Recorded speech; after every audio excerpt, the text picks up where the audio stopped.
సంవత్సరాలు కుటుంబంగా సేవ చేసి వెళ్ళింటున్నాం. నా కుమారుడు కుమార్తె చిన్నవారు. నా కుమారుడు 4th క్లాస్, కుమార్తె 1st క్లాస్ ఏదో ఈ స్కూల్లోనే చదివినారు. తర్వాత వాళ్ళు 9th క్లాస్ 10th క్లాస్ సమయంలో రక్షణ పడ్డారు, బాప్తిజం తీసుకున్నారు.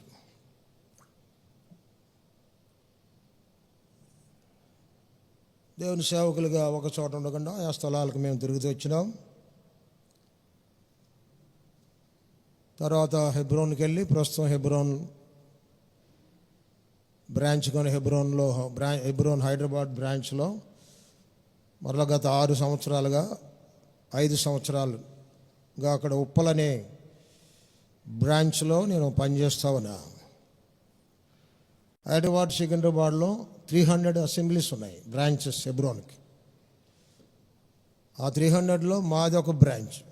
అక్కడ కూడా ఒక 250-300 ఉంటారు సంఘం. ఈ కొడుకులు రావడానికి దేవుని యొక్క ఏర్పాటు అయింది.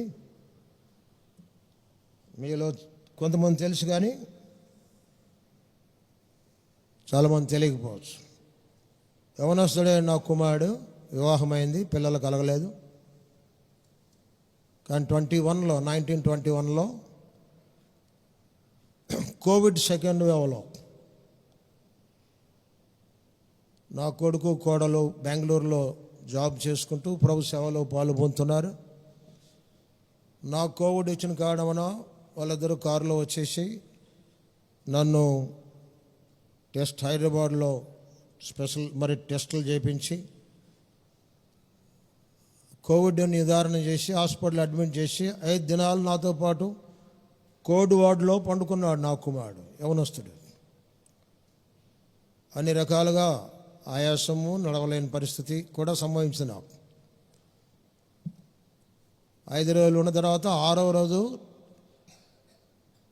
నన్ను డిశ్చార్జ్ చేసి ఇంటికి తీసుకెళ్ళాడు. ఇంటికి తీసుకెళ్ళి నాకంత స్నానం చేయించి నన్ను పండబెట్టాడు.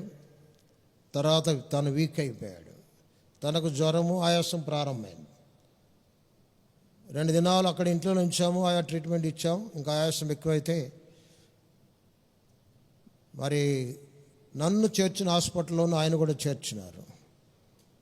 ఆయన కూడా 5 రోజులు ట్రీట్మెంట్ పొందాడు, ఏమీ రెస్పాండ్ అవ్వలేదు. తర్వాత పెద్ద హాస్పిటల్లో ఉంచబడ్డాడు. చివరికి వేలాది మంది ప్రార్థించారు, తల్లిదండ్రులుగా మేము ప్రార్థించినాము. ప్రభు మృతులైన సైతం లేపుటకు శక్తి గలవాడు కదా. పెద్దవాడినే నన్ను బ్రతికించినాడు. యవనస్తుడు ప్రార్థనలు చేస్తున్నారు అనేక మంది. తప్పక నా కుమారుడు బాగవుతాడని నిరీక్షించినాం, ప్రార్థించినాం. చాలామంది ఆయన బ్రతికించి మహిమ పొందుతాడని అనుకుంటే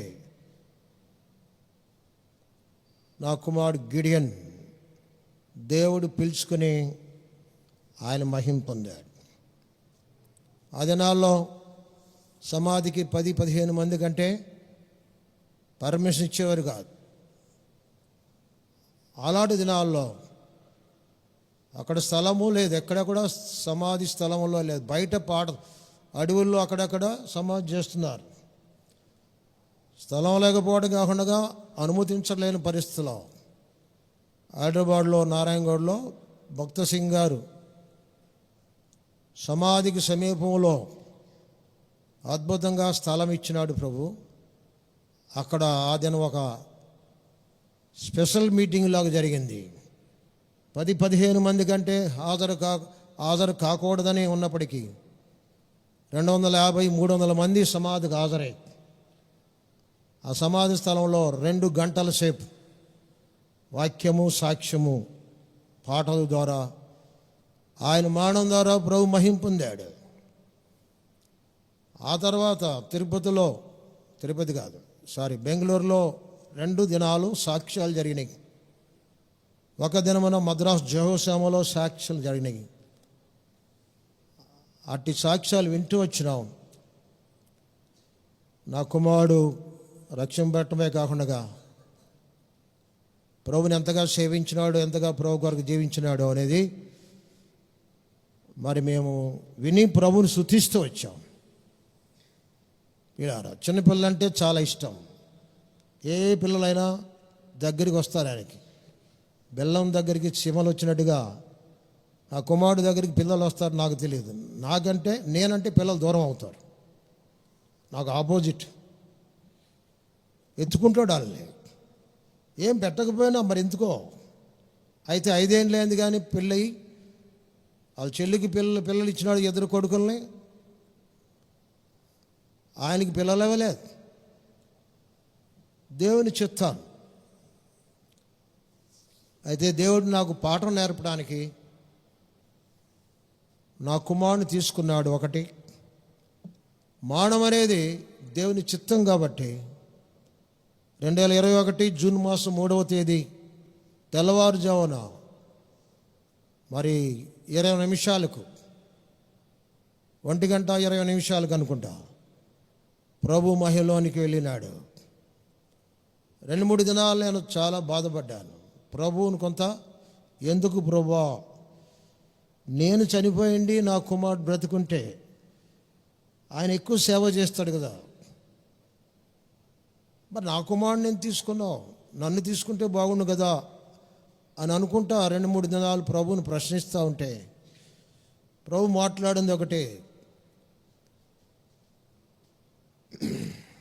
ఫిలిప్పీ 4:13 జాన్ 13:7 యోహాను సువార్త 13:7 ఒకటి చదవండి.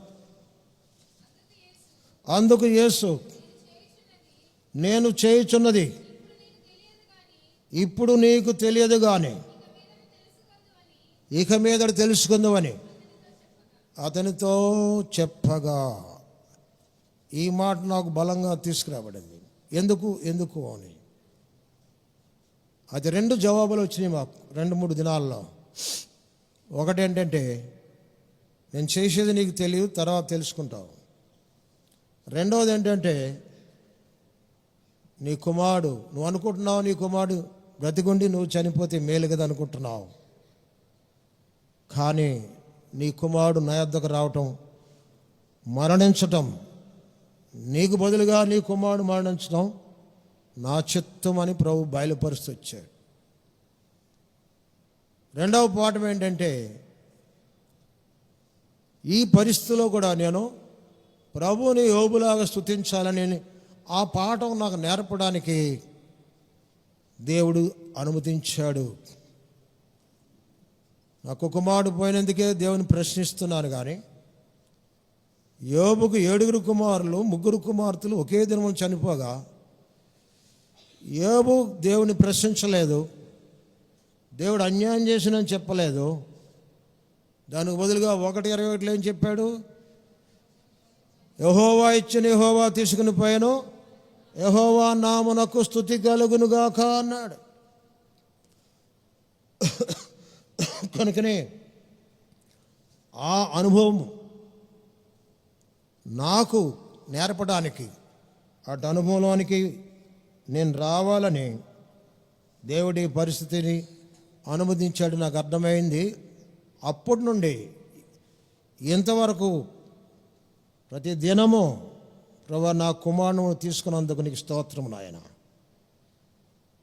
నిన్ను ఆరాధిస్తున్నా, నా కుమారుని ఇచ్చి తీసుకున్నావు, నీకు వందనాలు అని చెప్పి ప్రతి దినము ఏదైనా క్లిష్ట పరిస్థితి బట్టి ఆన్లైన్ ప్రేయర్ అండి, పొద్దున్న త్వరగా లేవకుండా ఉండి అడవడి ఉంటే తప్ప ఇంచుమించు ప్రతి దినము కూడా ఒక్కసారి అయినా నా కుమారుని నువ్వు తీసుకున్నావు ప్రభువా నీకు స్తోత్రం అని చెప్పి ఆయన్ని ఆరాధిస్తూ పూజిస్తూ ఉన్నా. ఆ పాఠం దేవుడు నాకు నేర్పిస్తూ ఉన్నాడు. ఈ దినమున మరి ఇక్కడ మరి మీ మధ్యలో యవనస్తులు